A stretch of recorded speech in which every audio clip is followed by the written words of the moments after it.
ஆஹ் வழக்கமாக எப்பொழுதுமே விழுதுகள் அறிவியாற்றல் அந்த என்னுடைய நண்பர்கள் என்னை எப்போ புத்தக மதிப்புரை கூப்பிட்டாலும் என்னால் போக முடியும். ஆனால் கடந்த ஒரு 2-3 மாதங்களாக அவர்கள் கேட்டபோதும் என்னால் அந்த புத்தக மதிப்புரை வழங்க இயலவில்லை. அதற்காக நான் முதலில் என்னுடைய வருத்தத்தை தெரிவித்துக் கொள்கிறேன். ஏன்னா புத்தக மதிப்புரை என்பது எனக்கு மிகவும் பிடித்த ஒரு விஷயம். புத்தகத்தை படிப்பதும் அதை பற்றி பிறருக்கு சொல்வதும் மிகவும் சந்தோஷமான ஒரு விஷயமாகத்தான் நான் கருதுகிறேன். எப்பொழுதுமே படிப்பது என்பதை விட அதை பிறருக்கு பகிரும் பொழுது நமக்கே அது இன்னும் நல்லா தெளிவு வரும். அந்த வகையில் நான் சமீபத்தில் படித்து ரசித்த ஒரு புத்தகம் தான் சாது ஸ்ரீராம் அவர்கள் எழுதிய டென்ஷனே விலகிப்போ அப்படின்ற ஒரு புத்தகம். எப்பொழுதுமே இந்த மாதிரியான ஒரு விஷயங்கள், அதாவது டென்ஷனை எப்படி குறைக்கிறது, நம்ம சரிப்படுத்திக் கொள்வது, இதை போன்ற ஒரு தன்னம்பிக்கை அளிக்கும் புத்தகங்கள்ல எனக்கு ரொம்பவே ஆர்வம் அதிகம். அந்த வகையில் சமீபத்தில் படித்த இந்த புத்தகத்தை பற்றி உங்களுடன் பகிர்ந்து கொள்ள நான் விரும்புகிறேன்.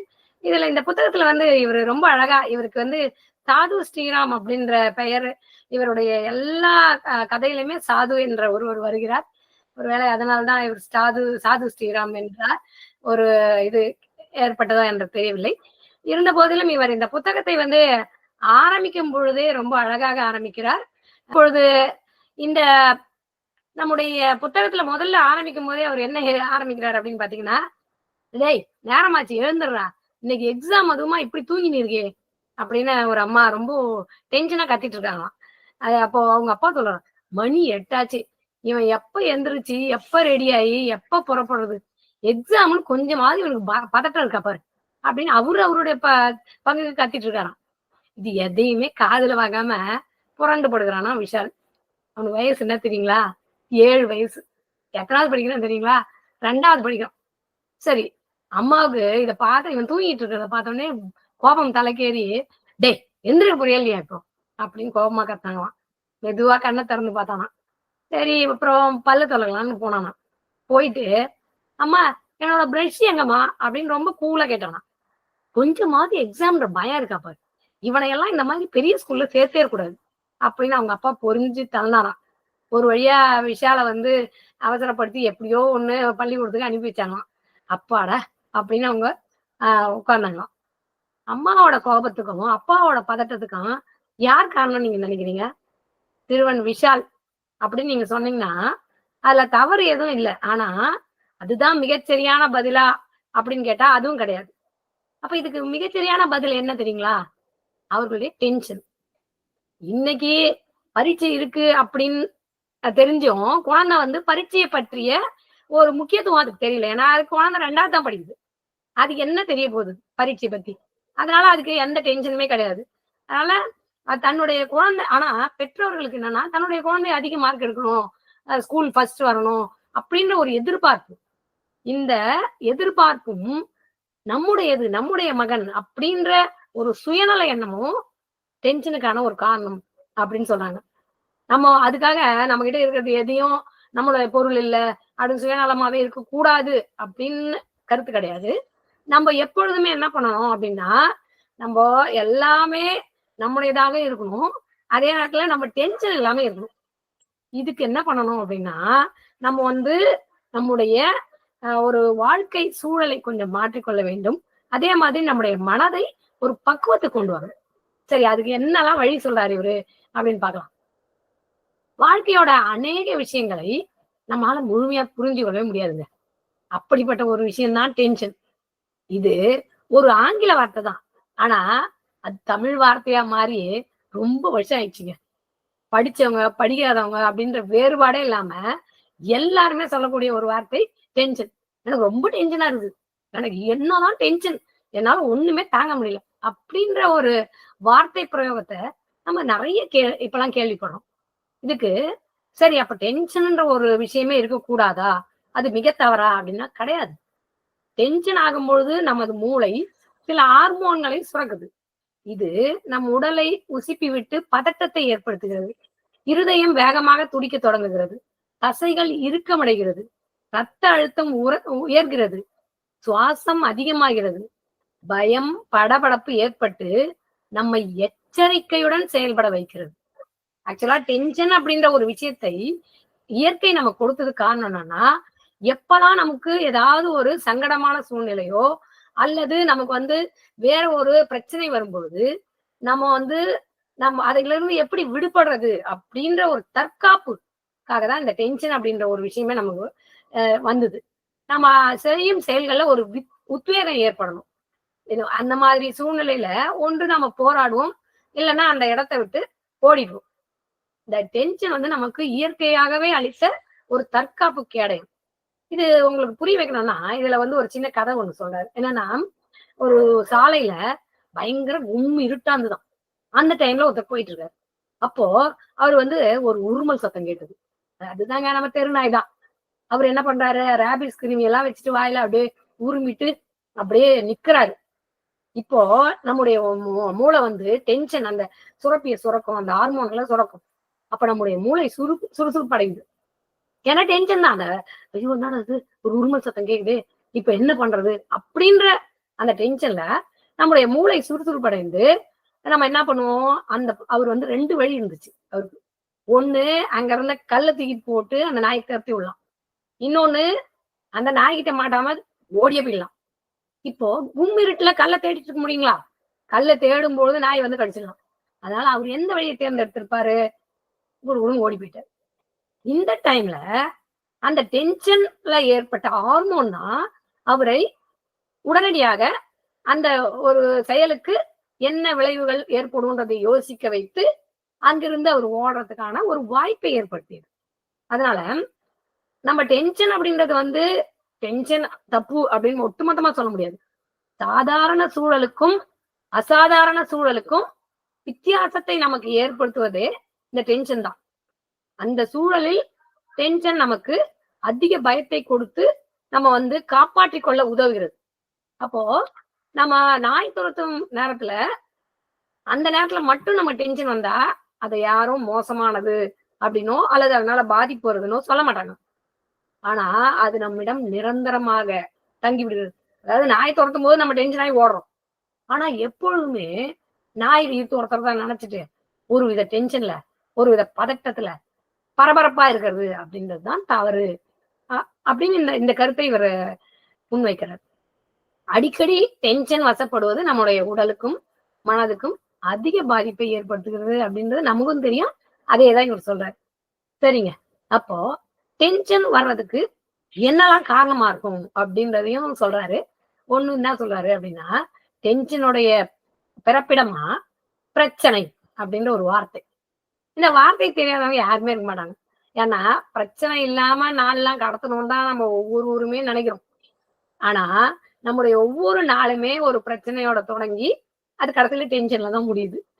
நம்மள பலர் பேர் என்ன பண்றாங்க, பிரச்சனையை பார்த்ததும் பயந்து ஓடி ஒளிஞ்சிடும். ஆனா அவங்க யோசிச்சு பாத்தீங்கன்னா, பெரும்பாலான நேரங்களில் பிரச்சனைகளாக நாம் நினைப்பது நம்முடைய முன்னேற்றத்திற்கான ஒரு வாய்ப்பாக இருக்கும். நாம என்ன பண்றோம்னா, அதை பார்த்து பயந்து ஓடி டென்ஷன் ஆகி நம்ம அதுல இருந்து தப்பிக்கணும்னு நினைச்சு மிக நம்ம மனசையும் உடம்பையும் கெடுத்துக்கிறோம். இதுக்கு ஒரு சின்ன கதை ஒண்ணு சொல்றாரு. ஒரு நாடு, அந்த நாட்டுல ஒரு இளவரசன் தான். அப்போ அந்த நாட்டுல வந்து திருடருடைய தொல்லை அதிகமா இருக்கிறதா அவனுக்கு தெரிஞ்சிச்சு. உடனே அவன் என்ன பண்றான், இதுக்கு வந்து காரணத்தை எப்படியாவது கண்டுபிடிச்சு இந்த திருடர்களை பிடிக்கணும் அப்படின்னு அவன் நினைக்கிறான்.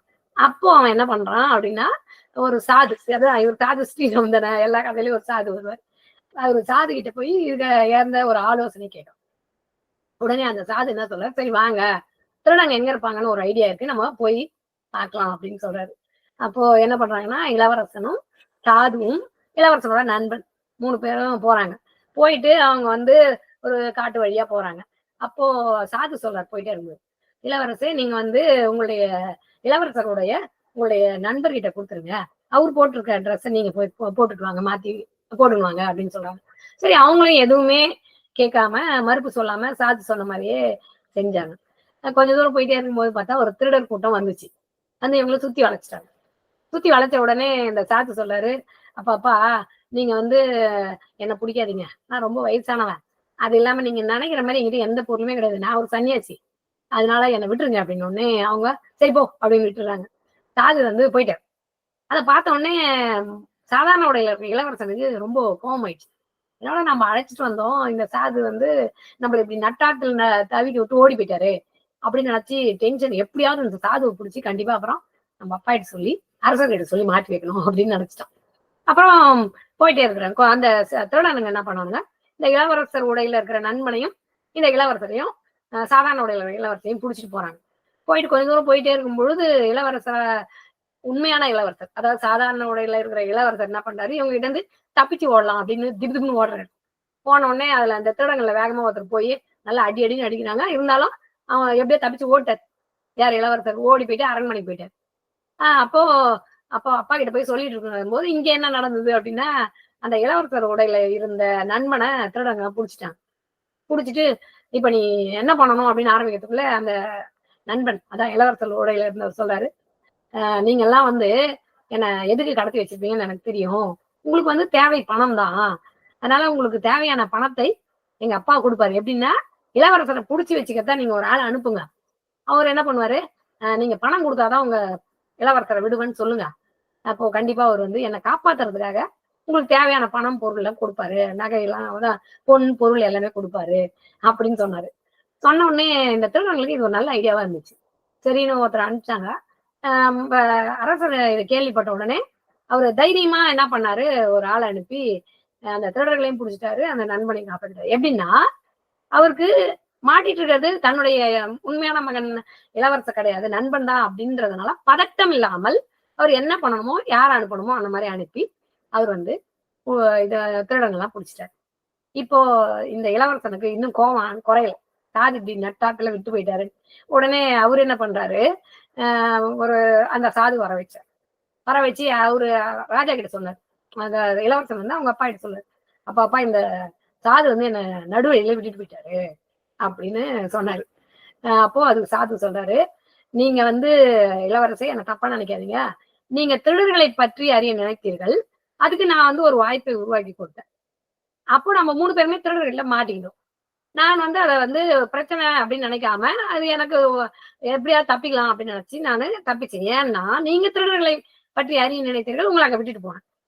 நீங்க திருடர்கிட்ட மாட்டிட்டோன்னே, அதுல இருந்து எப்படி தப்பிச்சு வரணும்னு நினைச்சீங்களே தவிர, அவர்களை பற்றி அறிந்து கொண்டு அவர்களுக்கு என்ன வழி பண்ணலாம்னு யோசிக்கல. அதை பிரச்சனையா நினைச்சீங்க. அத பிரச்சனை நினைச்சு ஓடிக்கிட்டீங்க. ஓடுனதால என்ன ஆயிடுச்சுன்னா, உங்க உடம்பையும் புண்ணாக்கிட்டீங்க. ஆனா, உங்க நண்பனுக்கு தான் உண்மையிலே பிரச்சனை. எப்படின்னா, இளவரசர் உடையில இருந்தாலும் அவன் வந்து சாதாரணமானவன். அவனை அது கண்டுபிடிச்சிட்டாங்க. உண்மையை கண்டுபிடிச்சாங்கன்னா, அவன் ஒரு வழி பண்ணிடுவாங்க திருடர்கள். ஆனா அந்த சந்தர்ப்பத்தை உங்க நண்பர் பிரச்சனையா நினைக்காம அவர் என்ன பண்ணாரு, ஒரு வாய்ப்பாக மாற்றிக்கொண்டார். எப்படியாவது அந்த திருடங்களையும் பிடிக்கணும், அதே நேரத்தில் நாமும் தப்பிக்கணும் அப்படின்னு வாய்ப்பாக மாற்றிக்கொண்டார். அதனால அவர் இப்ப எல்லாருமே ஊர்ல இருக்கவங்க எல்லாருமே புகழறாங்க. எப்பொழுதுமே ஒரு பிரச்சனை வந்தா ஒரு எந்த ஒரு விஷயத்தையும் பிரச்சனையாக கருதாமல் அதை வாய்ப்பாக பயன்படுத்திக்கலாம், நம்ம எப்பவுமே வெற்றி அடையலாம் அப்படின்னு சொன்னாராம். ஆமாங்க, உண்மையிலே வாய்ப்புக்கும் பிரச்சனைக்கும் வித்தியாசம் தெரியாதவங்களுக்கு வாழ்க்கை முழுவதுமே பிரச்சனை தான் அப்படின்னு சொல்றாரு. உண்மையிலே பாத்தீங்கன்னா நம்மள பல பேருக்கு பிரச்சனைக்கும் வாய்ப்புக்கும் வித்தியாசமே தெரியாது. திறமையை நிரூபிக்க அவங்களுக்கு ஒரு வாய்ப்பு கிடைக்கும். ஆனா அத பிரச்சனைன்னு நினைச்சு அதை பார்த்து பயந்து ஓடுறோம், புலம்புறோம், டென்ஷன் ஆகும். பிரச்சனையே இல்லாத வாழ்க்கை வேண்டும் அப்படின்னு நினைப்பது மிகப்பெரிய பேராசை. ஆனா நம்ம பிரச்சனைகளை முன்னேற்றத்திற்கான வாய்ப்பாக மாற்றிக்கொண்டால் நம்ம கிட்ட இருக்கிற டென்ஷனை நம்ம குறைச்சிக்கலாம் அப்படின்னு சொல்றாரு. சரி, இந்த டென்ஷனுக்கான இன்னொரு மிக முக்கியமான காரணம் என்ன சொல்றாரு அப்படின்னா, எதிர்மறை எண்ணங்கள். அதாவது எதிர்மறை எண்ணங்களும் நெகட்டிவான வார்த்தைகள். எதிர்மறையான வார்த்தைகள். என்னால இது முடியாது, யாராலுமே இது முடியாது, ரொம்ப மோசம், இதை வந்து கண்டிப்பா அவங்களால சாதனை பண்ணவே முடியாது, இது நான் சொல்றேன்ப்பா கண்டிப்பா இதனால பிரச்சனை தான்ப்பா வரும், இது கண்டிப்பா இது ஒர்க் அவுட்டே ஆகாது, இதுல காலே எடுத்து வைக்காத, உன்னால இது செய்யவே முடியாது, இது போன்ற நெகட்டிவான வார்த்தை. சரி, அப்படின்னா பாசிட்டிவான சிந்தனைகளும் பேச்சுக்களும் நன்மை அளிக்குமா அப்படின்னா, அது நன்மை அளிக்குதோ இல்லையோ, அது நன்மை அளிக்குதா இல்லையான்னு அப்புறம் நான் சொல்றேன். ஆனா கண்டிப்பாக நெகட்டிவான பேச்சுகளால் பிரச்சனையும் டென்ஷனும் அதிகமா இருக்கும். இப்போ இதுக்கு ஒரு சின்ன நெகட்டிவ் தாட்டுக்கும் பாசிட்டிவ் தாட்டுக்கும் ஒரு சின்ன கதை ஒண்ணு சொல்றேன். ஒரு குட்டி செவர் இருந்துதான். அந்த குட்டி செவர்ல 2 பேரும் உட்கார்ந்துருந்தாங்க அது மேல. அந்த குட்டி செவருக்கு இந்த பக்கம் ஒரு சின்ன சிறுவன், ஒரு சின்ன பையன் வந்து சொன்னானா, "அண்ணே அண்ணே, நீங்க 2 பேரும் உட்கார்ந்துருக்கீங்களே, அந்த பக்கம் ஒரு வீடு இருக்கு. நான் அந்த வீட்டுக்கு போனோம். அந்த வீட்டு கதவு திறந்திருக்குதான்னு பாருங்க. ஏன்னா அந்த செவுரு மறைச்சிட்டு இருக்குது." அப்படின்னு சொன்னான்.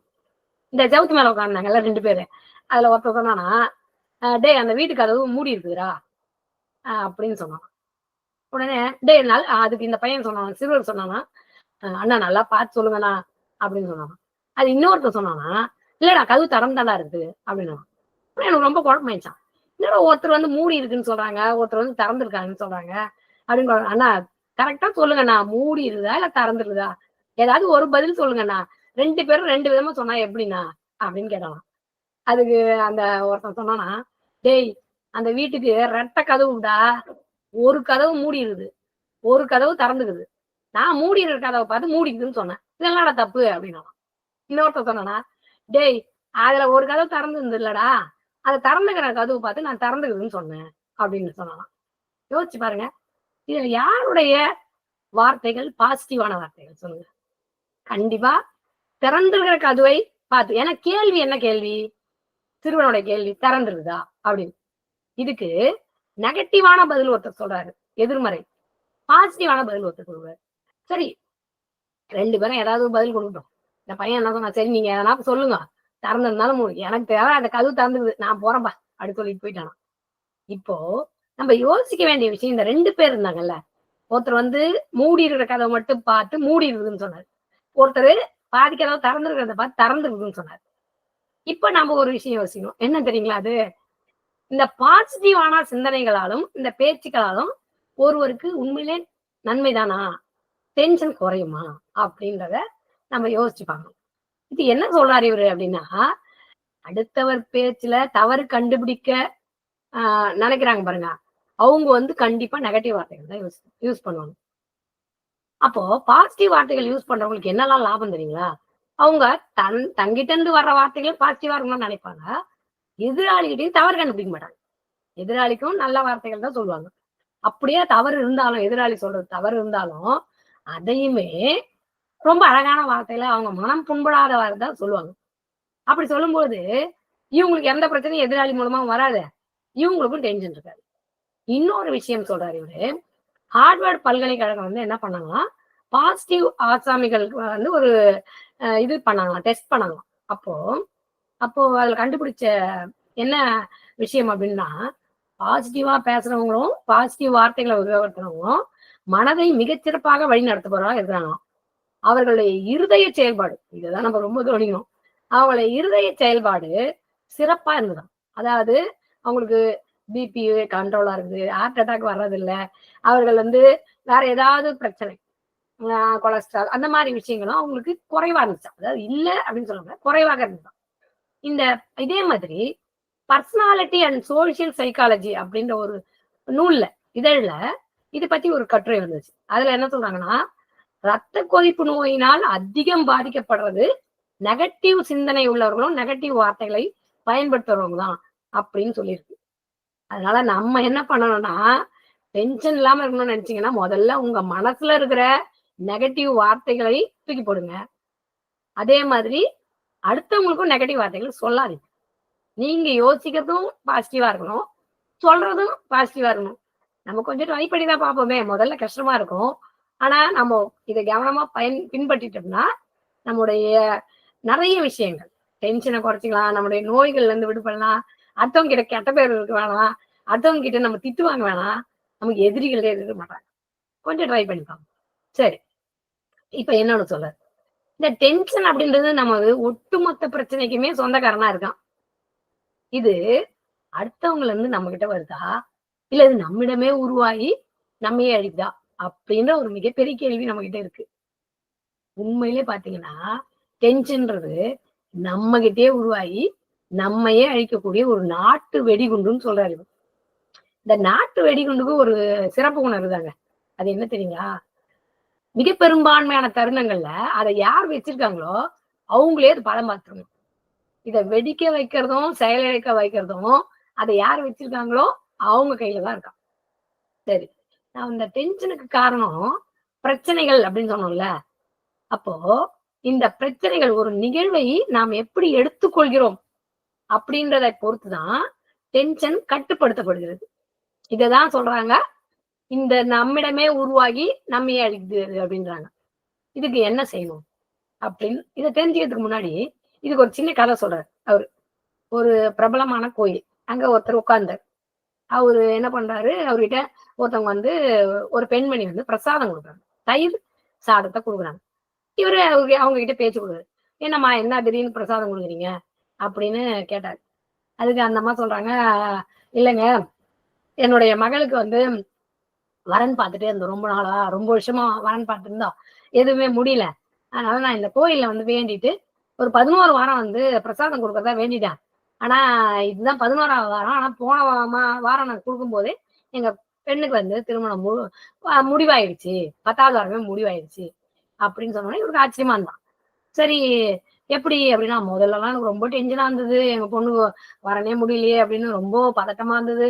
எனக்கு எல்லாருக்கிட்டையும் சொல்லி பார்த்தேன், நிறைய ஜோசியர்கிட்ட போனேன், எதுவுமே ஒர்க் அவுட் ஆகல.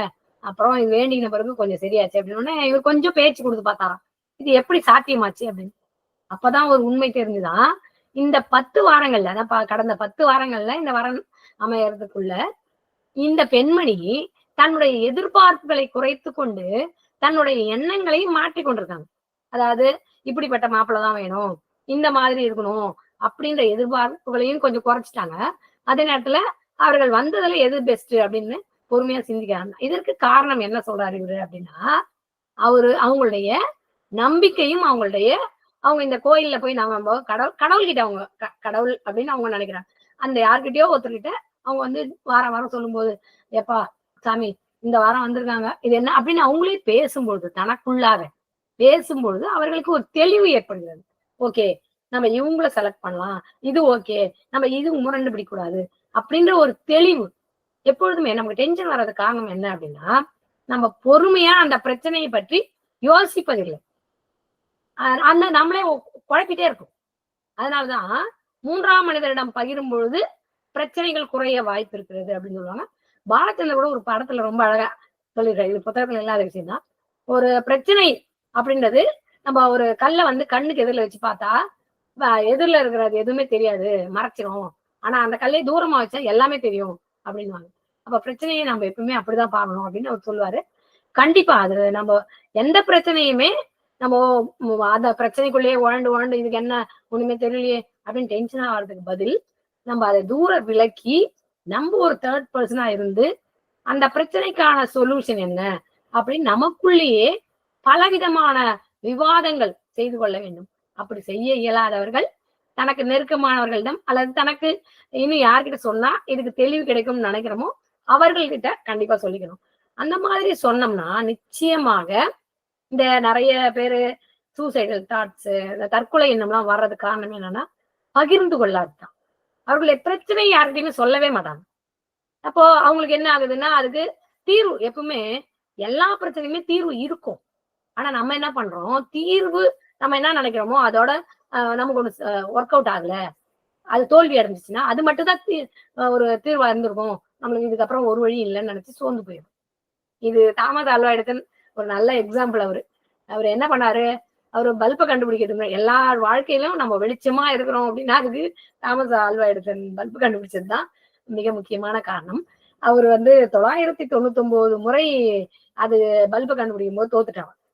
1000வது முறைதான் கண்டுபிடிச்சாராம். இந்த கணக்கு வேணா தப்பா இருக்கலாம், ஒவ்வொரு புத்தகத்துல ஒவ்வொரு மாதிரி கொடுக்குறாங்க.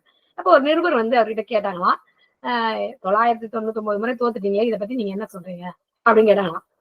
1000வது முறை ஜெயிச்சிருக்காரு, அதை விட்டுட்டு இதை கேட்கறாங்களாம். அவரே ஒரு நெகட்டிவான எண்ணோட இருப்பது. சரி பரவாயில்ல.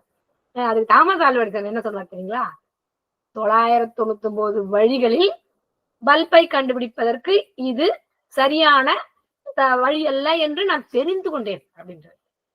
அவர் வந்து அது தோல்வின்னோ, அவர் என்ன சொல்றாருன்றதுதான் மிகப்பெரிய அடக்கம். இது என்னன்னா, 999 வழிகள் தப்புன்னு கண்டுபிடிச்சோம், இன்னொரு வழி இருக்குன்னு நினைச்சார் பாருங்க, அங்கதான் அவர் ஜெயிச்சார். நம்ம என்ன பண்றோம், ஒரே ஒரு வழியை யோசிக்கிறோம், அந்த வழி ஒர்க் அவுட் ஆகலைன்னா சோர்ந்து போயிடும், உடனே டென்ஷன் ஆயிடும், உடனே டிப்ரெஷன் ஆயிடுது, உடனே நம்மளுக்கு பிபி அதிகமாயிடுது, எல்லா நோயும் வந்துடுது, டாக்டர் கிட்ட. ஏன் நம்ம ட்ரை பண்ணக்கூடாது? அப்போ நம்ம எப்பொழுதுமே ஒரு விதமான பிரச்சனையை பார்த்து சோர்ந்து போய் டென்ஷன் ஆகிறத விட, ஓகே நம்ம ட்ரை பண்ணுவோம் அப்படின்னு முயற்சி செய்யணும் அப்படின்னு சொல்றேன். இதெல்லாம் வந்து சிலது புத்தகத்துல எல்லாத்தையும் நான் சேர்த்து சொல்லிட்டேன். அதுக்காக உங்ககிட்ட நான் வந்து வருத்தம் தெரிவிக்கிறேன். விரக்தியும் எரிச்சலுமா நாட்கள் நகரும்போது நமக்கு மிஞ்ச போவது மன அழுத்தம் மட்டும்தான். அது டென்ஷனாகவும் கோபமாகவும் மாறுகிறது. கோபம், துக்கம், அழுகை என்று ஏதாவது ஒரு வடிவில் டென்ஷனா வெளிப்படுது. இதுக்கு ரொம்ப ரொம்ப அழகான ஒரு கதை சொல்லியிருக்காருங்க. இந்த கதையை கண்டிப்பா நம்ம நிச்சயமாக இதை பத்தி ரொம்ப ஆராய்ச்சி பண்ணணும்னு நான் நினைக்கிறேன். என்ன அப்படின்னா, ஒரு நாட்டோட இளவரசன் தான். ரொம்ப ரொம்ப கோபக்காரன். கோபத்தை வெளிப்படுத்துறதுக்கு அவங்க அப்பா என்ன பண்ணாரு, அரசர் என்ன பண்ணாரு, ஒரு தனி அறையே அவனுக்கு வச்சுட்டாரு. எப்பெல்லாம் அவனுக்கு கோபம் வருதோ அப்ப என்ன பண்ணுவான், அந்த நேரா அந்த ரூமுக்குள்ள போவான். போயிட்டு அங்க நிறைய பானைகள் தயாரா அடுக்கி வச்சிருப்பாங்க. அந்த பானைகளை சுக்குநூறா உடச்சி எரிஞ்சிருவான். கோபம் குறைஞ்சிரும். குறைஞ்ச உடனே இந்த மாதிரி வெளில வந்துடும். இந்த மாதிரி அடிக்கடி இளவரசன் கோவப்படுறதும் பானைகளை உடைக்கிறதும் ஒரு தொடர்கதையா இருந்தது. இதனால இந்த பானைகள், உடஞ்ச பானைகள் எடுத்துமே போடுறாங்க பாருங்க, அதுவே ஒரு மலை மாதிரி குவிஞ்சிச்சான். ஒரு நாள் என்ன பண்ணாங்க, இதை பார்த்த சாது என்ன சொன்னாரு, சரி வாங்க நம்ம வெளியில போய் சும்மா ஒரு நகர்வலம் போயிட்டு வரலாம் அப்படின்னு இளவரசனையும் அரசனையும் கூப்பிட்டு சாது போறாரு. போயிட்டே இருக்கும்பொழுது என்ன ஆச்சுன்னா, ஒரு இடத்துல இவர் இந்த இளவரசன் கோவத்துல உடைச்சாரு பாருங்க, அந்த பானைகள் எல்லாம் குவிஞ்சு கிடக்குதான். அப்போ அங்க இருந்த பக்கத்துல இருந்த ஒரு கூப்பிட்டாரு, சாது கூப்பிட்டு குவிந்து கிடைக்குது, இது என்னப்பா அப்படின்னு கேட்டாரு. உடனே அவர் சொல்றாரு, ஐயா இது ஒரு முட்டாள் மலை, இதை கட்டியது எங்கள் இளவரசர் தான் அப்படின்னு நக்கலா பதில் சொல்லிட்டு போயிட்டான். ஏன்னா இளவரசரும் அரசரும் சாதாரண உடையில தான் வந்திருக்காங்க. இப்ப நகர்வலம் போகும்போது ஒரிஜினல் ட்ரெஸ்ல வரமாட்டாங்க, நமக்கு தெரியும். இப்படி நக்கலா சொல்லிட்டு போயிட்டாரு அவர். இளவரசனுக்கு கோபம் பொத்துன்னு வந்துச்சான். உடனே அவங்க அப்பா கிட்ட சொல்றான், தந்தையே இங்கு குவிந்து கிடப்பது உடைந்த பானைகள் கிடையாது, என்னுடைய மன அழுத்தம். எனக்கு கோபம் வரும்போது பானைகளை உடைப்பேன், அதோடு என்னுடைய கோபம் எல்லாம் தீர்ந்து போயிடும். அப்படி நான் உடைக்காம இருந்திருந்தா மன அழுத்தத்தில் இந்நாள் நான் செத்துட்டு இருப்பேன் அப்படின்னு சொன்னான். சரின்னு சொல்லி சாது என்ன பண்ணாரு, அங்க இருந்தவங்க எல்லாம் இன்னொருத்தர் இருந்தார் பக்கத்துல, அவரை கூப்பிட்டாரு. நீ யாரப்பா, நீ இங்க என்ன பண்ணிட்டு இருக்க அப்படின்னு கேட்டாரு. அதுக்கு அவர் சொன்னாரு, ஐயா நான் ஒரு குயவன், பானைகள்லாம் செஞ்சு விற்கிறது என்னுடைய வேலை அப்படின்னு சொன்னாரு. சரி இது என்ன அப்படின்னு குவிந்து கிடந்த பானை மலை, உடஞ்ச பானை மலையெல்லாம் பார்த்து கேட்டாரு. அதுக்கு அந்த குயவன் சொல்றாரு, இவை உடைந்த பானைகள் நினைச்சிடாதீங்க, இவை என்னுடைய உழைப்பு, யாருக்கும் உபயோகம் இல்லாமல் இது கிடக்குது. இது போன்ற புத்திசாலித்தனத்தை எங்கள் இளவரசனை தவிர வேறு யாராலும் செய்ய முடியாது அப்படின்னு நக்கலா பதில் சொன்னாராம். இளவரசனுக்கு கோபம் தலைக்கேறிச்சான். சரிங்க, அவரு சாதாரண ட்ரெஸ், அவனை என்ன பண்ணான், இளவரசனே அந்த குயவரை பார்த்து கேட்கறான், சரி அப்பனா உங்களுக்கு கோபமே வராதா, அப்படி கோபம் வந்தா நீங்க என்ன பண்ணுவீங்க அப்படின்னு கேட்டான். அதுக்கு அந்த குயவன் சொன்னான்னா, எனக்கு கோபம் வரும், அப்பெல்லாம் நான் மாட்டின் சாணத்தை எடுத்து சுவற்றில் அடிப்பேன், அப்பவும் கோபம் குறையலன்னா சேற்றை காலால் மிதிப்பேன் அப்படின்னு சொல்லிட்டு போயிட்டானாம். இளவரசனுக்கு ஒண்ணுமே புரியல. என்னடா இது, நம்ம கோபத்தை பானை கிட்ட காட்டுறோம், இவன் கோபத்தை மாட்டு சாணத்தின் மீதும் சேற்றின் மீதும் காமிக்கிறானே, 2 பேருக்கும் அதிக வித்தியாசம் இல்லையே, ஆனா என்ன மட்டும் ஏன் குறை சொல்றீங்க அப்படின்னு இளவரசர் கேட்டான். அப்ப சாது சொன்னாராம், இதெல்லாம் விஷயமே இருக்கு இளவரசே, உங்கள் இருவருடைய கோபமும் அதை வெளிக்காட்டும் விதமும் ஒன்றுதான். ஆனால் உங்களுடைய கோபத்தினால் யாருக்கும் எந்த உபயோகமும் கிடையாது, அடுத்தவர்களுக்கு பாதிப்பு மட்டுமே ஏற்படும். ஆனா குயவன் வீசி எறிந்த மாட்டுச்சாணம் சுவற்றில் வறட்டியாய் மாறிற்று, அதை அடுப்பை எரிக்க பயன்படுத்துகிறார்கள். சேற்றை அவன் மிதிப்பது அவனுடைய தொழிலுடன் சம்பந்தப்பட்ட செயல். இது பானைகளை எளிதாக செய்வதற்கு அவனுக்கு உதவுகிறது. அதனால் உங்களுடைய கோபம் உபயோகம் இல்லாத கோபம், குயவனுடைய கோபம் உபயோகமாக மாற்றப்பட்ட கோபம் அப்படின்னு சொன்னாராம். இளவரசன் யோசிக்க தொடங்கினான். நாமும் யோசிக்கணுங்க. நம்ம எப்பவுமே கோபமாக இருக்கும்போது எதிர்மறையாக சிந்திக்க தொடங்குவோம். இப்படி செய்வது தவறு அப்படின்னு நமக்கு தெரிஞ்சிருந்தோம் அதை செய்யறோம். இந்த நிலையை மாற்ற வேண்டும். நம்மையும் மற்றவர்களையும் பாதிக்காத வகையில் கோபத்தை வெளிப்படுத்துவது எப்படி என்பதை தெரிந்து கொள்வது ரொம்ப அவசியம். இது கண்டிப்பாக நம்ம வந்து பழக்கப்படுத்தினா மட்டும்தான் இது நமக்கு வந்து வரும். நம்ம நினைப்போம் எல்லாமே கஷ்டம் கஷ்டம் அப்படின்னு நினைப்போம். சரி, அந்த கஷ்டத்தினால யாருக்கு நஷ்டம்னு பாத்தீங்கன்னா நமக்கு தான். ஏன்னா கோபப்படுறதால வேற யாருக்காவது ஏதாவது நஷ்டம் ஏற்படுதானே? கிடையாது. அந்த கோபம் நம்முடைய ரத்தத்தை தான் சூடாக்குது, நமக்கு தான் பிபியை உண்டாக்குது, நமக்கு தான் டென்ஷன் அதிகமாக்குது, நமக்கு தான் டிப்ரெஷன் உண்டாக்குது. அப்ப யாருக்கு நஷ்டம்? தீதும் நன்றும் பிறர் தரவாரா. எந்த செயலும் நம்மால மட்டுமே தான் நடக்கிறது.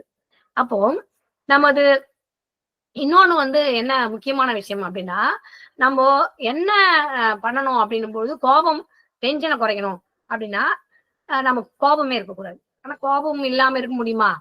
எல்லா எல்லா விதமான எதிர்மறை பண்புகளையுமே கடவுள் நமக்கு ஒரு காரணத்துக்காக கொடுத்துருக்காரு. எந்த இடத்தில் கோபம் பண்ணணுமோ அந்த இடத்துல கோபப்படணும். பாரதியும் அதுதான் ரொம்ப அழகா சொல்லியிருக்காரு. கோபம் தேவைதான். அது வந்து எல்லாமே லிமிட்டா இருக்கும். எப்போ லிமிட்டை கிராஸ் பண்ணுதோ அப்ப அது எதிர்மறை விளைவை நமக்கும் உண்டாகுது. இதைதான் நம்ம எப்பவுமே புரிஞ்சுக்கணும். சரி, இந்த கோபத்தை நம்ம வந்து கோபமான நேரங்கள்ல நம்ம 3 விஷயங்கள மனசுல இருக்கணும் அப்படின்னு இவர் சொல்றாரு. என்னன்னா, நமக்கு என்ன தேவை அப்படின்றத முதல்ல நம்ம அடையாளம் காண வேண்டும். அடுத்தவர் செய்வது தவறு, அவர்தான் இந்த பிரச்சனைக்கு காரணம், அவன் எதிரி அப்படின்ற எதிர்மறை எண்ணங்களை மனதில் இருந்து மூட்டை கட்டி வச்சிரு. எப்பவுமே அடுத்தவங்க செய்யறதால நமக்கு பிரச்சனை வந்தாலும் அந்த பிரச்சனையை நம்ம சமாளிக்கிறதுக்கு என்ன வழின்னு கண்டுபிடிக்கணுமே தவிர அடுத்தவர்களை குறை சொல்லி கொண்டிருக்க கூடாது அப்படின்னு சொல்றாரு. அப்புறம் 3வது, நமது தேவை என்ன, அதை நாம் எப்படி அடையலாம், அதற்கு தடையாக இருப்பது எது, இந்த பிரச்சனைக்கு தீர்வு என்ன, இது போன்ற கேள்விகளுக்கு விடை நாம் கண்டுபிடிக்கணும். எப்படி? உரிமையா அந்த கேள்வியை நமக்குள்ளேயே அலசி ஆராய்ந்து விடை கண்டுபிடிக்க முடியுதான்னு பார்க்கணும். இல்லைன்னா நமக்கு நெருக்கமான யாருக்கிட்டையாவது இந்த பிரச்சனையை பகிர்ந்து கொள்ள வேண்டும். பகிர்ந்து கொண்டால் பாரம் குறையும். எப்பொழுதுமே நம்ம வந்து எந்த விஷயத்தை பண்ணும் பொழுதும் நம்ம அதை எப்படி அணுகணும், அணுகுமுறை. இப்ப உதாரணமா பாத்தீங்கன்னா, இதுக்கு ஒரு கதை சொல்றாரு. என்னன்னா, வேம்பு அப்படின்றவர் ஒரு நிறுவனத்தில் பணிபுரிகிறார். அவருக்கு வந்து திடீர்னு அவங்க பாட்டிக்கு உடம்பு சரியில்லாம போயிடுச்சு. அதனால அவருக்கு வந்து ஆஸ்பத்திரியில சேர்த்திருந்தார். அப்ப அவருக்கு கூடுதலா கொஞ்சம் பணம் தேவைப்படுது. அலுவலகத்துல போய் அவரு கடன் கேட்கலாம் அப்படின்னு பார்த்தாரு. அப்போ இன்னொருத்தரும் ஏட்டிக்கு போட்டின்னு இவரு சொல்றாரு. அந்த ஏட்டிக்கு போட்டியும் நின்று இருந்தார். 2 பேரும் போய் கடன் தர்றதுக்காக போயிருக்காங்க. அப்ப அதிகாரி 2 பேரையும் கூப்பிட்டாரு. நீங்க 2 பேருமே கடன் கேட்டிருக்கீங்க, உங்களுக்கு பணம் கொடுப்பதுல எனக்கு பிரச்சனை எதுவுமே கிடையாது. ஆனா பணம் மருத்துவ காரணங்களுக்காக தான் கொடுக்க முடியும். அதனால ஏதாவது ஆஸ்பத்திரியில இருந்து ஒரு கடிதம் வாங்கிட்டு வாங்க. நீங்க 2 பேருமே மருத்துவ காரணத்தை தான் கேக்குறீங்க, அதனால அதை வாங்கிட்டு வாங்க அப்படின்னு அவர் சொன்னாரு. உடனே என்ன பண்ணாரு, இது ஓகே, இது கரெக்ட் தான் அப்படின்னு நினைச்சுக்கணும். ஆனா வேம்பு என்ன பண்ணாரு, சரின்னு அமைதியா போயிட்டாரு. ஆனா இவர் என்ன பண்ணாரு, ஏட்டிக்கு போட்டி, இது நான் இவ்வளவு நாள் இந்த நிறுவனத்துக்காக எவ்வளவு உழைச்சிருக்கேன், இதெல்லாம் இந்த மாதிரி யாருமே கேட்டதில்ல, நீங்க புதுசா வந்திருக்கிற மேனேஜர் தான் இப்படி கேக்குறீங்க, நான் எதுக்கு வந்து மருத்துவமனையில இருந்து வாங்கி தரணும், என் மேல உங்களுக்கு நம்பிக்கை இல்லையா அப்படின்னு கத்திட்டு கோபமா போயிட்டாரு. நீங்க ஏன் உங்க இஷ்டத்துக்கு ரூல்ஸ் எல்லாம் மாத்துறீங்க அப்படின்னு டாக்டர் கிட்டதெல்லாம் வாங்கி தர முடியாது சொல்லிட்டு போயிட்டாரு. அப்போ தொழிற்சங்கத்துல போய் புகார் கொடுக்க போறேன்னு சொல்லிட்டு போயிட்டாரு. இந்த வேம்பு என்ன பண்ணாரு, எதுவும் சொல்லாம நின்றுனே இருந்தாரு. அப்போ வந்து கேட்டாரு முதலாளி, நீ போய் தொழிற்சங்கத்துல புகார் கொடுக்கலையாப்பா அப்படின்னு. அதுக்கு அவர் பவ்யமா பதில் அளிச்சார், நாங்கெல்லாம் போக மாட்டோம் சார், இதுக்கு முன்னாடி இருந்த சட்டத்திட்டங்களை பத்திலாம் எனக்கு கவலை கிடையாது, நீங்க என்ன சொல்றீங்களோ அதன்படி நான் நடந்துக்கிறேன், எனக்கு இப்போ வந்து கண்டிப்பா பணம் தேவை, எங்க பாட்டி மருத்துவமனையில இருக்காங்க, நான் டாக்டர் கிட்ட போய் நிச்சயமா நீங்க சொன்ன மாதிரி ஒரு கடிதம் வாங்கி வந்துடுறேன் சார் அப்படின்னு பொறுமையா சொல்லிட்டு போயிட்டாரு. அப்புறம் மனம் குளிர்ந்து போனாரு அந்த முதலாளி. வேம்புக்கு பணம் கிடைக்கிறதுக்கு வழி பண்ணாரு. வேம்போட பிரச்சனை தீர்ந்தது. இப்போ யோசிச்சு பாருங்க, 2 பேரும் ஒரே விஷயத்துக்கு தான் போனாங்க. ஒருத்தருடைய பிரச்சனை தீர்ந்தது, ஒருத்தருக்கு டென்ஷன் ஆகி அந்த இடத்த விட்டு போய் தொழிற்சங்கத்தை போய் பாக்குறாரு. இதனால என்ன ஆகும், யாருக்கு நஷ்டம், அவருக்கு தான். அப்போ பிரச்சனை உருவாவதும் பிரச்சனைக்கான மூல காரணமும் பிரச்சனையை தீர்க்கிற வழி எல்லாமே நம்ம கிட்ட தான் இருக்கு. அப்போ எந்த இடத்துல எப்படி நம்ம பேசணும், அதுதான் அலுவலகத்தை இப்ப என்ன யோசிச்சிருக்கலாம் அந்த ஏட்டிக்கு போட்டி, அவரு அலுவலகத்துல இருக்கிற சட்டத்திட்டங்களை வகுக்கும் அதிகாரம் நம்ம கிட்ட கிடையாது. அதே மாதிரி என்ன சட்டமோ அதை பின்பற்ற வேண்டியது நம்முடைய கடமை. நிறுவனம் தன் இஷ்டத்துக்கு சட்டத்தை மாத்த முடியாது. இந்த சின்ன விஷயங்கள் யோசிச்சு பார்த்தாலே அவர் ஒரு தெளிவாயிருக்கலாம், அவருக்கு டென்ஷன் குறைஞ்சிருக்கும். சரிப்பா, முன்னாடி இருந்த முதலாளி கேட்கல, இப்ப இருக்கிறவர் கேட்கிறாரு. ஓகே, பரவாயில்ல. இப்ப என்ன புதுசா சட்டம் போட்டாங்களோ அப்படின்னு யோசிச்சு தன்னுடைய டென்ஷனை குறைச்சி ஒன்னும் சாதிச்சிருக்கலாம், இல்ல அட்லீஸ்ட் டென்ஷன் இல்லாம இருந்திருக்கலாம். இப்போ பிரச்சனை அதிகமானதுக்கும் அவருக்கு டென்ஷன் ஆனதுக்கும் காரணம் யாருன்னு பாத்தீங்கன்னா அவரே தான். அப்போ எந்த பிரச்சனையும் தீர்ப்பது நம்ம கிட்டதான் இருக்குது. அதை டென்ஷன் அளவுக்கு கொண்டு போகாததும் நம்ம கிட்டதான் இருக்குது. சரி, இப்போ வந்து ஒரு விஷயம் பாத்தீங்கன்னா என்ன சொல்றாங்க அப்படின்னா, நம்ம வந்து எந்த விஷயத்தையும் எப்படி அணுக வேண்டும் என்பது ரொம்ப ரொம்ப முக்கியமான விஷயம். அப்போ நம்ம என்ன பண்ணணும் அப்படின்னா, நம்ம இதுக்கு வந்து சில மூச்சு பயிற்சி, நடைப்பயிற்சி, தியானம். எதுக்குன்னா டென்ஷனை குறைச்சிக்கிறதுக்கு. டென்ஷன் வருது, அப்போ நம்மளுக்கு ஏதோ ஒரு காரணம், தீர்க்க முடியாத ஒரு நோய் இருக்கு, அல்லது நமக்கு வந்து ஒரு சோதனை ஏற்படுது, அல்லது ஒரு சோகமான நிகழ்வு ஏற்படுது. இதெல்லாம் நம்மளை மீறி நடக்கக்கூடிய விஷயம். ஒரு நோய் வருது திடீர்னு நம்ம உறவினருக்கு, அல்லது நம்ம ரொம்ப நெருங்கிய சொந்தத்துக்கு, அல்லது ஒரு மரணம் ஏற்பட்டது. இதெல்லாம் வந்து நம்மால ஏற்பட்ட விஷயம் கிடையாது. ஆனா இப்ப இதனாலையும் நமக்கு மன உளைச்சலோ, டென்ஷன் ஆகாது, ஆனா மன உளைச்சல் ஏற்படும். இதெல்லாம் தீர்த்துறதுக்கும் டென்ஷனை குறைப்பதற்குமே சில விஷயங்களை சொல்றாரு. அது என்னன்னா, தியானம் செய்யலாம், மூச்சு பயிற்சி செய்யலாம், வாக்கிங், நடக்கிறதுன்றது ரொம்ப ரொம்ப முக்கியமானது அப்படின்னு சொல்றாரு. ஏன்னா நடக்கிறது அப்படின்றது வந்து நம்முடைய மன அமைதியை ஏற்படுத்துவதோடு அல்லாமல் நம்முடைய உடலையும் ரொம்ப பக்குவமாக வைத்துக் கொள்ள உதவும்னு சொல்றாங்க. யோசிச்சு பாத்தீங்கன்னா எனக்குமே ஒரு ஆச்சரியமா இருக்கும். என்னுடைய மாமனார் பாத்தீங்கன்னா 100 வயசு வரல இருந்தாரு, கொஞ்சம் சமீபத்துல தான் இருந்தாரு. அதுக்கு காரணம் 100 வயது வரலாம் ஒருத்தர் இருக்காரு அப்படின்னா அதுக்கு காரணம் என்னன்னா, அவருடைய சிறு வயதுல அவர் சொல்றாரு, நாங்க இருக்கிறது கருக்குப்பேட்டை, எங்களுடைய மாமனார் இருந்த ஊர். அங்க இருந்து காஞ்சிபுரம் வரலாம் தினமும் 2 முறை நடப்பாராம். ஏன்னா அப்பெல்லாம் பஸ் வசதியில கிடையாது. நீங்க பாத்தீங்கன்னா பூமியோடு கால்களுக்கு யாருக்கு நெருக்கம் அதிகமா இருக்கிறதோ அவர்களுக்கு உரிய நோய்கள் குறைகின்றன. அதனால இப்பெல்லாம் என்ன சொல்றாரு டாக்டர் பாருங்களேன், சுகர் வந்துச்சு அல்லது கொலஸ்ட்ரால் ஏதாவது நோய்க்கு போட்டு போய் டாக்டர் என்ன சொல்றாரு, இப்ப வாக்கிங் பண்றாரு. வாக்கிங்கிறது ஒரு ட்ரீட்மெண்ட் ஆயிடுச்சு. ஆக்சுவலா வாக்கிங் போயிருந்து ட்ரீட்மெண்ட்டுக்கு போகாம இருக்க வேண்டிய நிலைமை மாறி ட்ரீட்மெண்ட்டுக்கு போய் வாக்கிங் போயிட்டு இருக்காரு.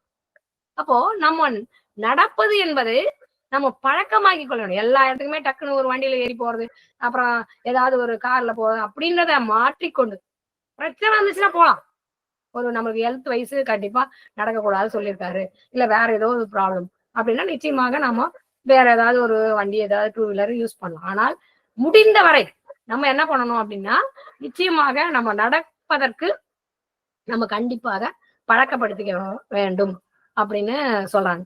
அதே மாதிரி இன்னொரு ஒரு முக்கியமான விஷயம் சொல்றாரு, டென்ஷன் இருக்கிறதுக்கு காரணம் என்ன அப்படின்னு.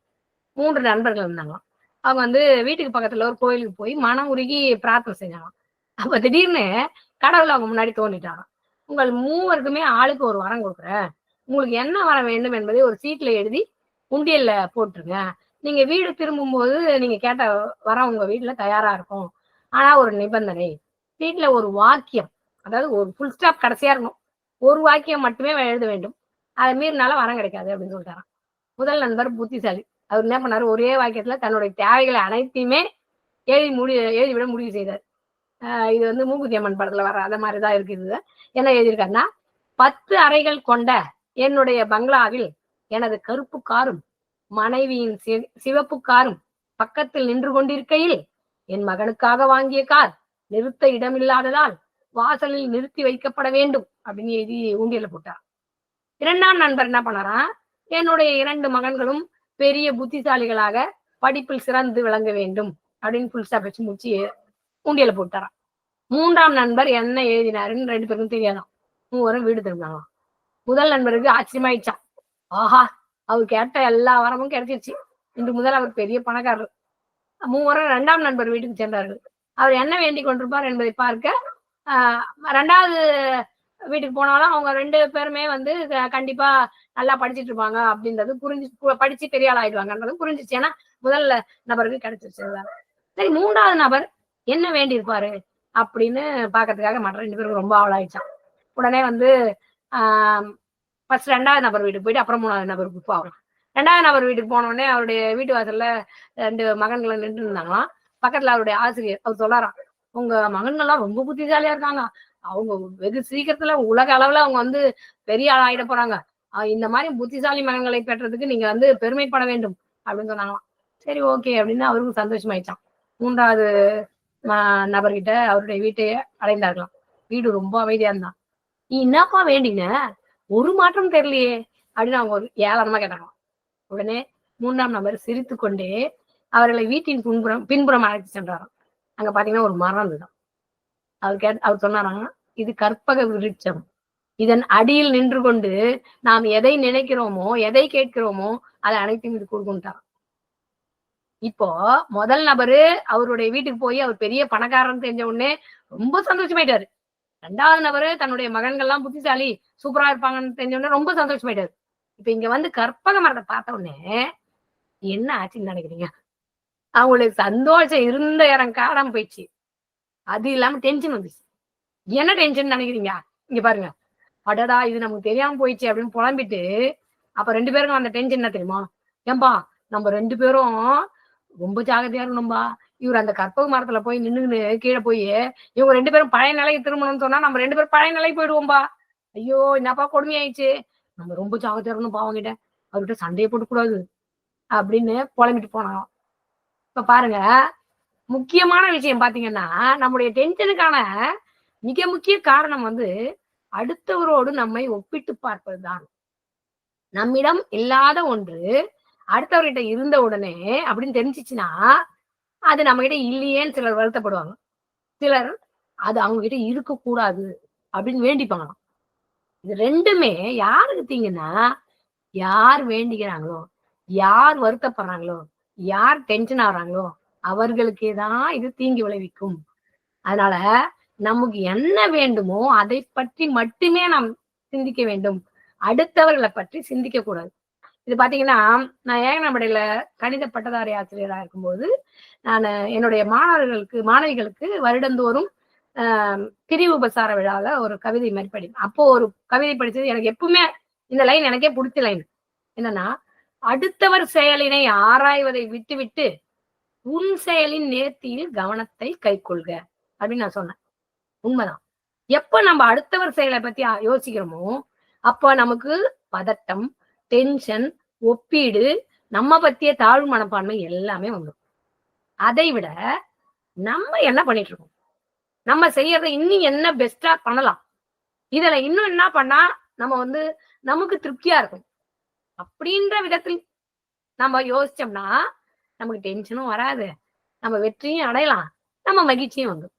அப்ப எல்லாமே ஒரே ஒரு விஷயம்தான், அடுத்தவங்களை பத்தி யோசிக்கிறத நிறுத்திட்டு நம்ம பத்தி யோசிக்கணும். சரி, அதுக்காக ரொம்ப சுயநலமா வீட்டுல இருக்கிறவங்க இவங்க சொல்லிட்டாங்கப்பா, இவங்க வந்து ஒரு புத்தகத்தை படிச்சு சொல்லிட்டாங்க, டென்ஷனு விலகணும்னா அடுத்தவங்களை பத்தி யோசிக்க கூடாது அப்படின்னு சொல்லிட்டு வீட்டுல இருக்கிற நம்முடைய கணவரோ அல்லது நம்முடைய கணவர்னா மனைவி யாரோ ஒருத்தர் அது மாதிரி குழந்தைங்க சொல்றா நீங்க சொல்றதெல்லாம் உங்களை பத்திலாம் யோசிக்க மாட்டேன் அப்படின்லாம் சொல்லக்கூடாது. அது வந்து அடுத்தவரை பற்றினா நமக்கு நம்முடைய திறமைய விஷயத்துல தான் அடுத்தவங்களை பத்தி யோசிக்கக்கூடாது. நம்முடைய குடும்பத்தை பற்றியும் நம்முடைய உழைப்பு பற்றியும் கண்டிப்பா யோசிக்கணும் தான். அதாவது எப்பவுமே நம்ம ஒரு விஷயத்த சொல்லும் பொழுது அதை வேற விதமா புரிஞ்சுக்கின்னு தவறான முடிவு நம்ம எடுக்கக்கூடாது அப்படின்றதுல நம்ம கவனமா இருக்கணும். இப்ப வந்து மகிழ்ச்சியும் திருப்தியும் மனம் சம்பந்தப்பட்ட விஷயங்கள் தான். நம்ம மகிழ்ச்சியா இருக்கிறதும் நம்ம திருப்தியா இருக்கிறோம். சில பேருக்கு சைக்கிள் இருந்தாலும் திருப்தியா இருப்பாங்க. யோசிச்சு பாருங்களேன் நீங்க, அது வந்து ரொம்ப அழகான ஒரு விஷயம். நானே கூட ஒரு கவிதையில் எழுதியிருக்கேன். நம்ம வந்து எப்போ யார் ஒருத்தர் வந்து ரொம்ப வருத்தமாகவும் கவலையாகவும் இருக்கிறாங்கன்னா, நேற்றை பற்றி யோசிப்பவர்கள், நாளையை பற்றி ஒரு எதிர்பார்ப்போடு இருப்பவங்க தான் அந்த நிமிஷத்தில் வாழாதவங்க தான் கவலையா இருக்கும். இப்போ ஒரு கலை கூத்தாடி, நான் இது வந்து ஒரு கவிதை கூட எழுதினேன். கலை கூத்தாடி எல்லாம் வந்து நடுத்தருல வந்து ஒரு வித்தை காட்டினாங்க. அவங்கள பார்த்தோன்னே ஒருத்தருக்கு ஆச்சரியமாயிடுச்சான். ஏன்னா இவங்க நாள் ஃபுல்லா ஒவ்வொரு நாளும் ஒவ்வொரு இடத்துக்கு போறாங்க. அவங்களுக்கு நிரந்தரமான இடம் கிடையாது, அவங்களுக்கு நிரந்தரமான வீடு கிடையாது, அவங்களுக்கு எதுவுமே கிடையாது. ஆனா ரொம்ப சந்தோஷமா ஜாலியா ஒருத்தர் அவ்வளவு மகிழ்ச்சியா இருந்தாங்க. இவர் போய் கேட்டாராம், ஏப்பா எப்படிப்பா நீங்க இவ்வளவு சந்தோஷமா இருக்கிறீங்க, உங்களுக்குன்னு ஒரு வீடு கிடையாது, இடம் கிடையாது, எதுவுமே கிடையாது, சொந்தமா பாத்தீங்கன்னா ஒரு பொருள் கூட நீங்க எல்லாம் நீங்க கையில வச்சிருக்கிறதோட அப்படியே ஜாலியா சுத்திட்டு இருக்கீங்க, எப்படி நீங்க சந்தோஷமா இருக்கீங்க? அதுக்கு அவங்க சொன்னாங்களாம், நேற்று பற்றிய கவலை எங்களுக்கு கிடையாது, நாளையை பற்றிய வருத்தமும் எதிர்பார்ப்பும் கிடையாது, இந்த நிமிஷத்தில் நாங்கள் வாழ்கிறோம், அதனால் நாங்கள் மகிழ்ச்சியாக இருக்கிறோம். ஆமாங்க, எப்பவுமே நம்ம அந்தந்த நிமிஷத்துல வாழ்ந்து பாருங்களேன், ரொம்ப சந்தோஷமா இருக்கலாம். டென்ஷனே வராது. நம்ம டென்ஷனுக்கு மிகப்பெரிய காரணம் முன்னாடி இருக்கிறத பத்தி யோசிச்சு கவலைப்படுறது, நாளைக்கு என்ன நடக்குமோ அப்படின்னு நினைச்சு வருத்தப்படுறது. இது எல்லாத்தையுமே குறைச்சிட்டு அந்தந்த கணத்தில் வாழும் பழக்கத்தையும் நம்ம கை கொள்ள வேண்டும் அப்படின்னு நான் சொல்றேன். முதல்ல வந்து திருப்தி அடைய வேண்டும். நமக்கு இருக்கிறத வச்சு திருப்தி அடையணும். அது வந்து ரொம்ப ரொம்ப நல்ல விஷயம். இப்ப என்ன அப்படின்னா, நம்ம எப்பொழுதுமே திருப்தி அடையாதவங்களுக்கு பாத்தீங்கன்னா கண்டிப்பாக ஒரு டென்ஷனும் பரபரப்பும் இருந்துட்டேதான் இருக்கும். அவங்க வந்து திருப்தியா இருக்கிறது அப்படின்றது என்ன அப்படின்றது இவர் ஒரு கதையை சொல்லிட்டு இருக்காரு. ஆனா கொஞ்சம் டைம் அதிகமாயிட்டதால நான் இன்னும் ஒரே ஒரு விஷயத்த மட்டும் சொல்லி முடிக்கலாம்னு நினைக்கிறேன். நம்ம வந்து டென்ஷனுக்கு இன்னொரு காரணம் முக்கியமானது இப்ப சொல்லி ஆகணும். இந்த காலகட்டத்துல மாற்றங்களை ஏற்க இயலாது. மாற்றங்களை யார் ஏற்றுக்கொள்ளவில்லையோ அவர்களுக்கு டென்ஷன் வரும் அப்படின்னு இவர் சொல்றாரு. மாற்றங்கள் தவிர்க்க முடியாதவை. அதை நம்ம வந்து கண்டிப்பாக அதை நம்ம ஒத்துக்கொள்ள வேண்டும். ஒவ்வொருவரும் இதை புரிந்து கொண்டால் மட்டுமே முன்னேற முடியும். அது வந்து மாற்றங்கள் நம்ம கேட்டு எதுவுமே நடக்கிறது கிடையாது. அது மாதிரி நமக்கு பிடித்தமான வகையில தான் மாற்றங்கள் இருக்க வேண்டும் அப்படின்னு எதிர்பார்ப்பதுமே ரொம்பவே தவறு. இந்த அது ஏமாற்றத்தை தான் கொண்டு வரும். டென்ஷனையும் சேர்த்து பரிசா கொடுத்துரும்.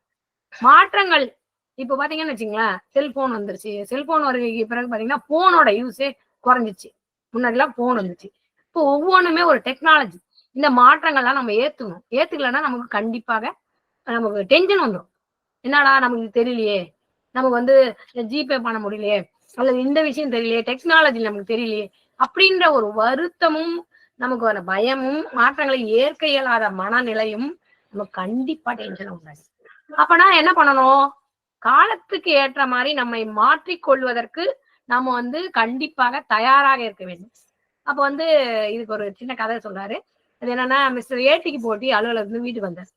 அவர் என்ன பண்ணாரு, தன்னுடைய பையனை கூப்பிட்டு வந்து ஒரு டேப்லெட் அப்படின்றது பிசி, அதாவது டேப்லெட் மாத்திரை கிடையாது, டேப்னு சொல்லுவோமே, அது கொடுத்தாரு. உடனே வந்து பையனுக்கு ரொம்ப சந்தோஷமாயிடுச்சு. அவன் துள்ளி குடிச்சு ஓடிட்டான். அப்ப பக்கத்துல இருந்தாரு வேம்பு, மிஸ்டர் வேம்பு. அவரு என்ன பண்ணாரு, சொல்றாரு, ஏப்பா கொஞ்ச நாளுக்கு முன்னாடி ஒரு கம்ப்யூட்டர் எல்லா வீட்லயும் வாங்கினாங்க, அப்புறம் மெதுவா லேப்டாப்புக்கு மாறினாங்க, இப்போ டேப் பிரபலமா இருக்கு. உங்க வீட்டுல கம்ப்யூட்டரோ லேப்டாப்போ கிடையாது, ஆனா திடீர்னு நீங்க வந்து டேப் வாங்கி வந்து உங்க பையனுக்கு கொடுக்குறியே, இதெல்லாம் வந்து எப்படி உன்னால ஜீர்ணிச்சுக்க முடியுது? எப்படி வந்து பையன் அதை கரெக்டா யூஸ் பண்ணுவானான்றதும் உனக்கு தெரியுமா? என்ன நீ இப்படி வந்து பண்ணிட்டியே?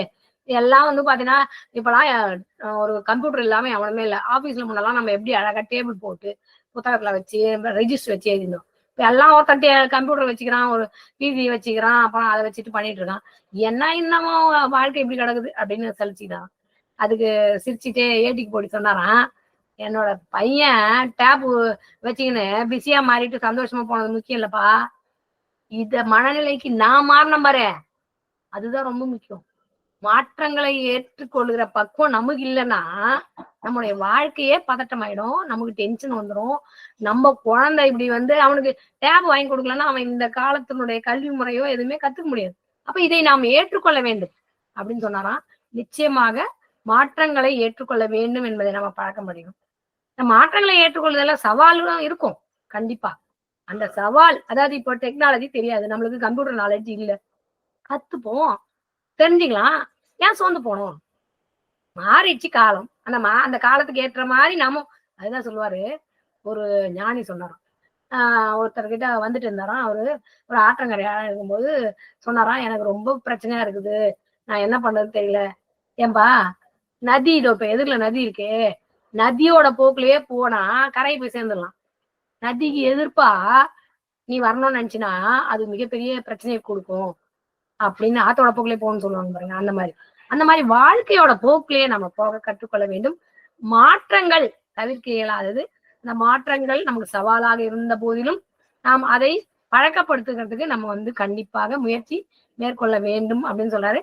கடைசியா ஒண்ணு சொல்றாரு. அவர் என்ன அப்படின்னா, ஒரு சீடனும் ஒரு குருவும் ஒரு மலைப்பகுதியில போயிருந்தாங்களாம். அப்ப மலை உச்சியில இருந்து ஒரு குரு சொன்னாராம், சீடனே இங்கிருந்து தரையை பாரு, உயர்ந்த மரங்கள், நதிகள், பள்ளங்களுக்கு எல்லாம் வித்தியாசம் இல்லாம சமமா தெரியுது பாரு. அதே மாதிரி தரையில இருக்கும் போது நமக்கு எப்படி இருந்துச்சோ அதே மாதிரிதான் இது மேல இருந்து பார்க்கும்போது எல்லாம் ஒரே மாதிரி இருக்கு அப்படின்னு சொன்னாராம். அப்புறம் வந்து அதே மாதிரி சாது என்ன பண்ணாராம், இப்ப சொல்றாராம் அவரு, நம்ம எந்த விதமான பற்றுக்கள்லையும் ஈடுபடுத்திக் கொள்ளக்கூடாது. பயம், கோபம்லாம் நம்ம எதையும் நம்ம நெருங்க விடக்கூடாது. பெருமைப்படக்கூடாது, பொறாமப்படக்கூடாது. நம்ம எப்பவுமே எப்படி மேல இருந்து பார்த்தா எல்லாம் சமமா இருக்கோ அதே மாதிரி நம்ம மனசை பக்குவமா ஒரே மாதிரி வச்சுக்கணும் அப்படின்னு சொன்னாராம். அதே மாதிரி நீ வந்து கீழே வந்துட்டாங்களாம். கீழே வந்துட்ட போது சொன்னாராம், இங்க இருந்து நீ மலை உச்சியை பாரு. தெய்வங்கள் பல சந்நிதியில இருந்ததுங்க. ஆனா இங்க இருந்து பார்க்கும்போது ஒரே கோயிலா தெரியுது பாரு. அதனால இப்ப நீ சொல்லு, எப்பவுமே நம்ம வந்து ஒரே மாதிரியான மனநிலையில இருக்கணும் அப்படின்னு சொன்னாராம். சீடன் சொன்னா, நீங்க சொல்றது ரொம்ப சரிதான், எனக்கு புரியுது அப்படின்னு உடனே குருவுக்கு ரொம்ப பெருமையாயிட்டான். ஆஹா, நான் நல்லா புரிஞ்சினான். அப்போ அவன் சீடன் ஒரு வார்த்தை சொன்னானா, குருவே மலையில இருந்து நம்ம கீழே இறங்கி வந்தோமே, அப்ப பாதி வழியில ஒரு சிறுவன் ஆடு மேய்த்து கொண்டிருந்தான். அவன்கிட்ட சிறிது நேரம் பேசி கொண்டிருந்தேன். அப்போ அங்கிருந்து பார்க்கும்போது கோவிலும் அதன் சந்நிதிகளுமே தெளிவா தெரிஞ்சுது. அதே மாதிரி தரையில் இருக்கும் மரங்கள், மேடுகள், பள்ளங்கள் எல்லாமே தெளிவா தெரிஞ்சுது.